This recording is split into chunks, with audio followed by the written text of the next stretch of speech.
Bom dia, meus amados irmãos, a graça e a paz do nosso bondoso Deus, o amor do nosso Senhor e Salvador Jesus Cristo esteja em cada um de nós hoje e sempre. Vamos dar continuidade ao nosso estudo da lição bíblica diária.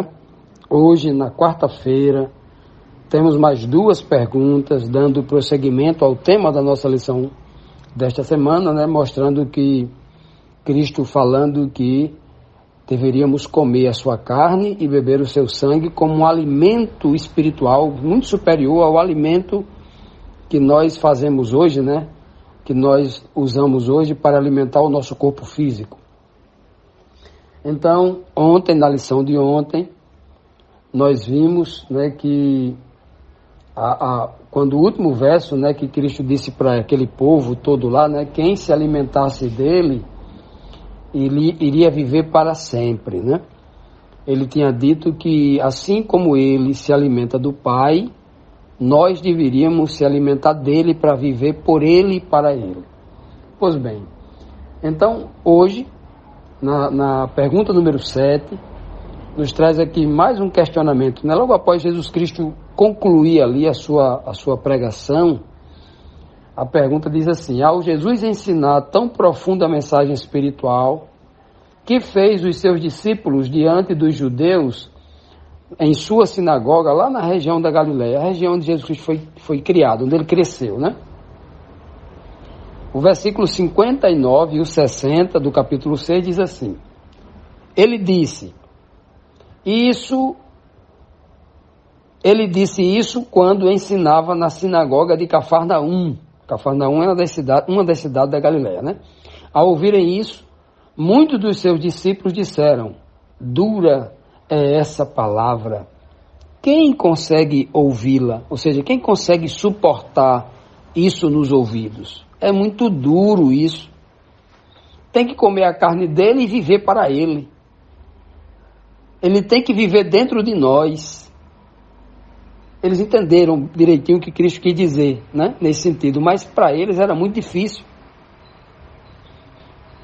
Para eles era difícil demais. Olha, vejam onde Cristo estava pregando. O texto diz aqui que Jesus Cristo ensinou isso dentro da sinagoga, dentro da igreja dos judeus. Já imaginou a situação?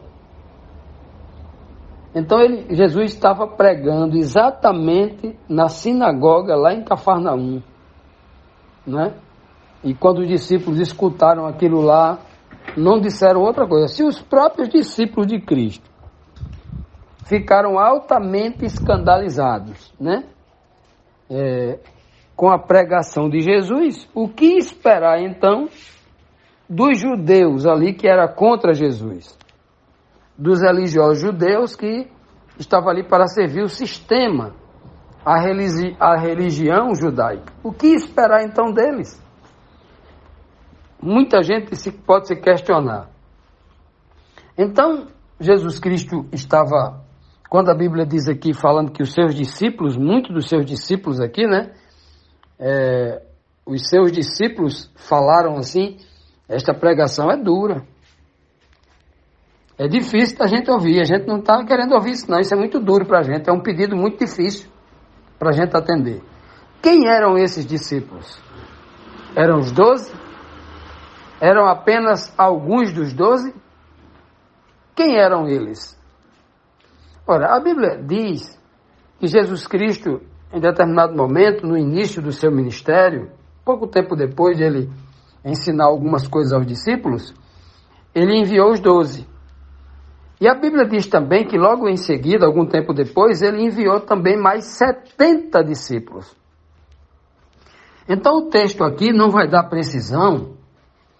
Nós não temos como saber se esses discípulos que já queriam voltar atrás, já não queriam mais seguir Jesus Cristo, e o texto diz que muitos aqui, diz que alguns abandonaram mesmo.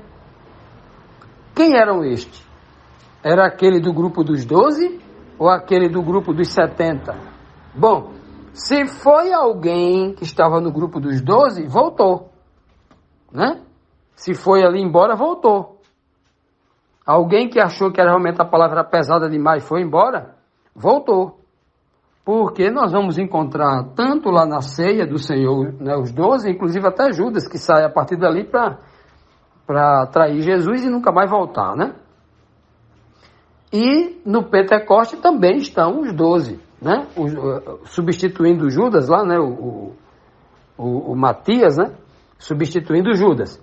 Então, obviamente, se alguns discípulos foram embora, não fazia parte do grupo dos 12, mas discípulos que seguiam Cristo, talvez em algumas cidades, em algumas regiões, que poderiam fazer parte desses 70 ou de outra, de mais discípulos ainda, porque o número dos discípulos cresciam.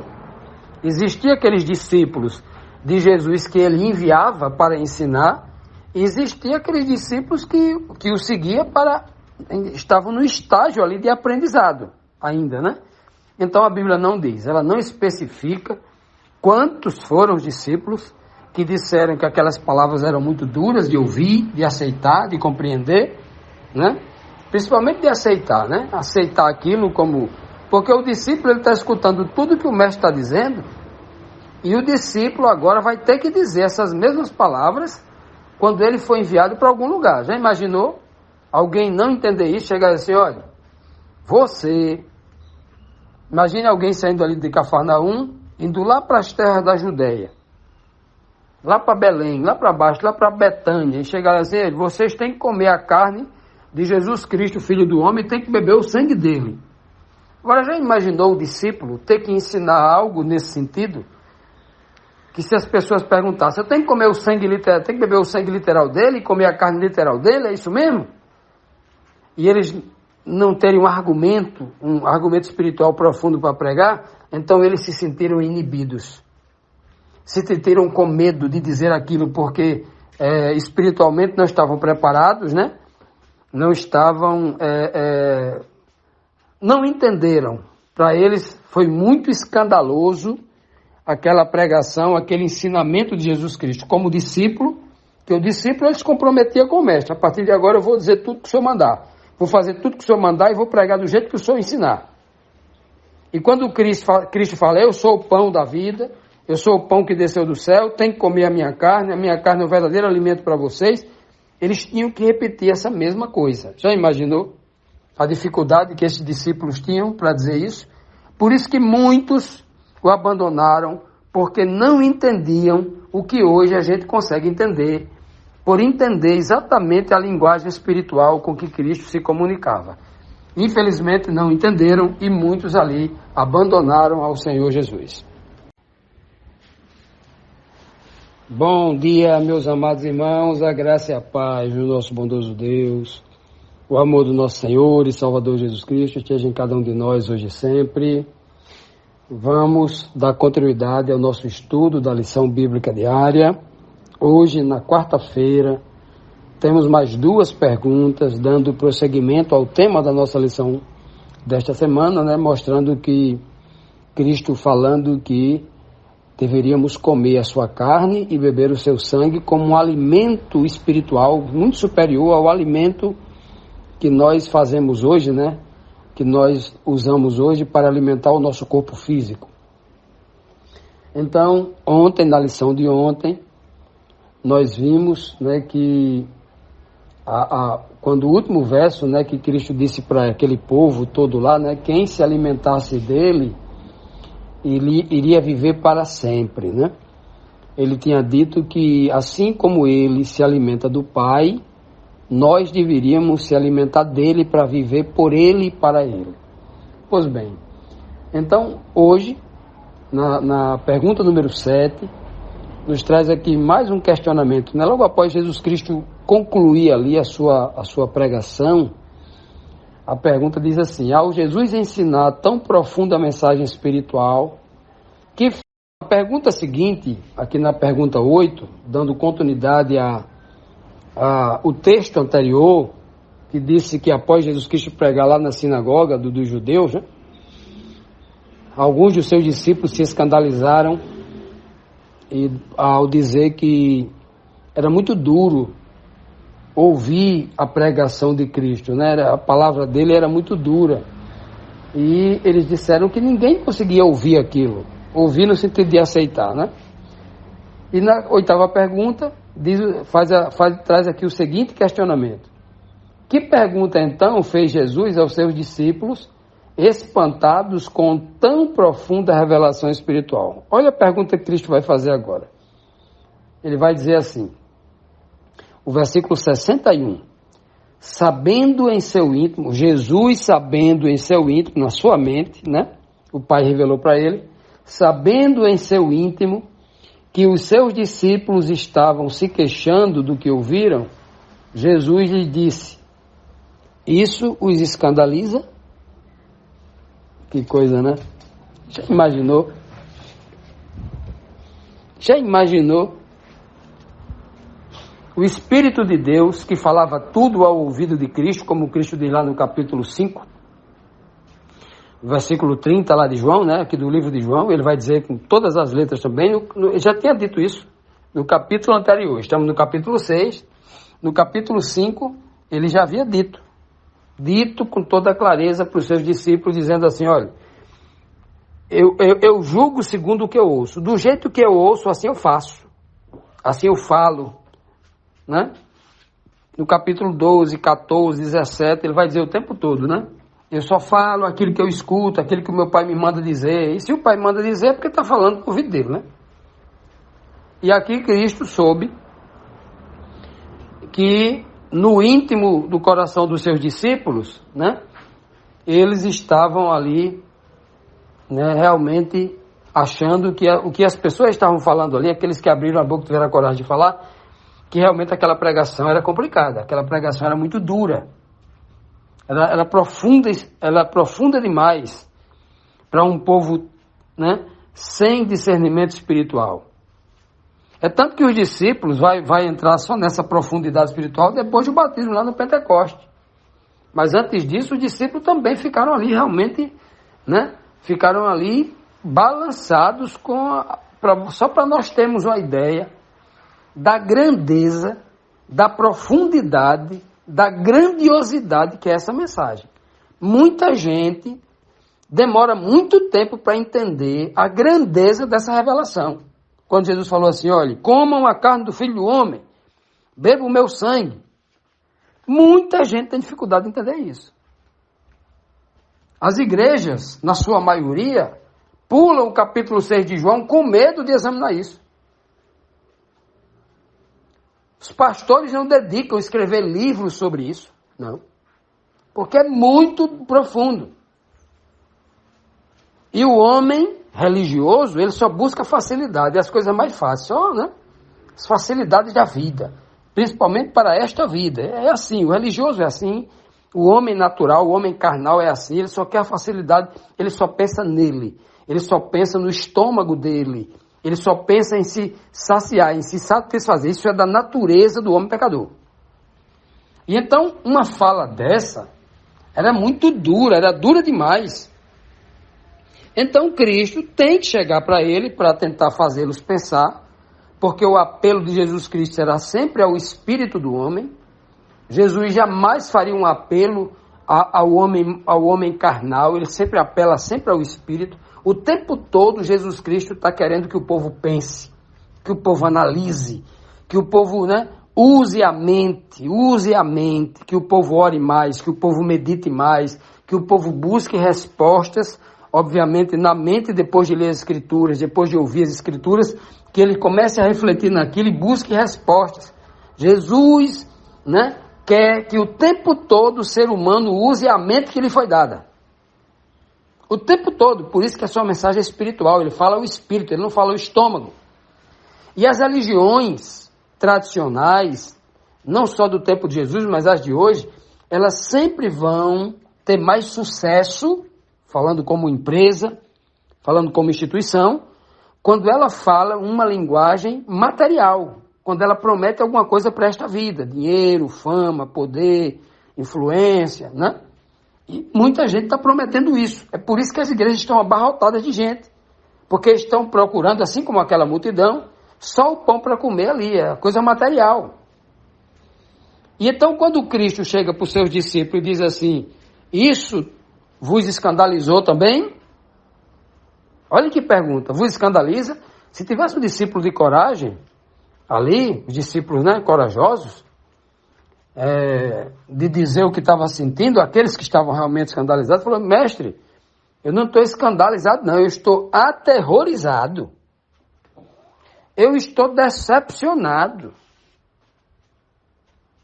Eu estou perdido. Eu não sei se eu tenho coragem de dizer isso, não. Eu fiquei aqui desmotivado, fiquei sem chão. Eu não tenho coragem de ir, eu estou desistindo. Muita gente poderia dizer isso. Agora, que ensinamento a gente pode tirar disso tudo, né? E chegou a hora, se você entende, o Espírito de Deus lhe tocou, chegou a hora de dizer uma verdade inadiável. Você vai deixar de dizer porque as pessoas vão se escandalizar? Porque as pessoas vão abandonar Jesus Cristo? Ora, se o nosso exemplo é Jesus Cristo, se o Espírito de Deus lhe tomar para que você, né, lhe inspire, chegou a hora de dizer uma verdade, porque já está há muito tempo falando muita coisa como Cristo estava pregando já e fazendo sinais há muito tempo. Chegou a hora de dizer a verdade? Tem que dizer. O que a gente não pode, né, depois de dizer, pregar tão lindo como Cristo havia pregado para tanto, né, as pregações que ele tinha feito ali, né, ensinado, desde o capítulo, né, vinha ensinando ali para os seus discípulos, para os fariseus, o tempo todo ensinando, né? Nesse momento aqui ele já havia feito o sermão da montanha, né? O grande sermão, que está lá no capítulo 5 e 6 do livro de Mateus, né? Começa no capítulo 5, capítulo 6, 7 e 8, aquele sermão poderoso. Então já havia ensinado muita coisa. O povo ali, quando ele fala na sinagoga lá, quando ele diz eu sou o pão, ali o povo já deveria estar preparado para receber essa mensagem. E aí, a palavra de Deus, como ela é uma espada de 2 gumes contundente, a uns, né, ela separa. Uns, o gume, retira dele só a gordura, retira só o câncer, o tumor que está fazendo mal, ele arranca fora. Outros que estão tomados pelo tumor, quando arranca o tumor, arranca também um órgão, né? Arranca também um órgão vital e acaba morrendo. Infelizmente, porque está tomado pelo pecado, está tomado pelo mundo, né? Já escolhe o mundo do que a vida. A vida eterna prometida por Jesus Cristo. E a pergunta que fica para cada um de nós, esses ensinamentos que nós estamos aprendendo, eles nos escandalizam? Esses ensinamentos que Cristo está falando para cada um de nós, que a gente tem que procurar entender que esta vida, ela é passageira, essa vida não é a vida. A gente tem que acreditar, a gente precisa acreditar que a vida não é essa, a vida é eterna, para a gente exercitar a verdadeira fé. Se isso é duro demais, e eu me escandalizo, eu preciso, né, confessar ao Senhor, Senhor, é duro demais para mim, infelizmente eu não consigo, né? Mas obviamente nós oramos ao Senhor para que jamais nós digamos isso. Jamais. Porque a desistência da fé, a desistência de Jesus Cristo, significa uma vida de sofrimento como alguém que está num beco escuro, sem saída. Alguém que vai buscar felicidade contra a sua própria natureza espiritual e vai buscar contra. É como alguém assim, eu não vou seguir Jesus não, porque a partir de agora eu vou escolher agora uma vida de curtição. Eu vou para todos os bailes, o forró, o rock, não sei, o baile que tiver, né? Vou arrumar um bocado de namorada, não vou me casar mais, eu vou agora viver, ou a mulher dizer, né? Vou arrumar um bocado de namorado aí, eu vou viver sem compromisso. Eu vou curtir a vida, vou viajar muito, vou experimentar todo tipo de comida, eu vou experimentar todo tipo de relação com pessoas, né? Com as coisas, relação de consumo, né? Com as coisas e tal. Então eu vou me dar, eu vou buscar a minha felicidade nesta vida, neste mundo. Olha, só vai encontrar sofrimento. Alegrias vai ter? Vai, mas aquelas alegrias passageiras. Sabe aquela alegria que um amigo meu me falou uma vez? Que ele pagou R$80 para entrar num show de humor. Ele disse que saiu de lá com a dor na barriga de tanto rir. Mas logo em seguida, quando saiu, ele recebeu uma notícia de choro, né? Que a avó dele tinha falecido. E ele imediatamente entendeu. Rapaz, eu sabia que eu estava rindo demais, que eu ia chorar depois. O povo tem esse mito, né? Que é nesse mito. Mas não. é mostrando, não é que Deus vai matar alguém, um familiar, porque o sujeito está rindo mais. Não é por causa disso, não. É uma grande prova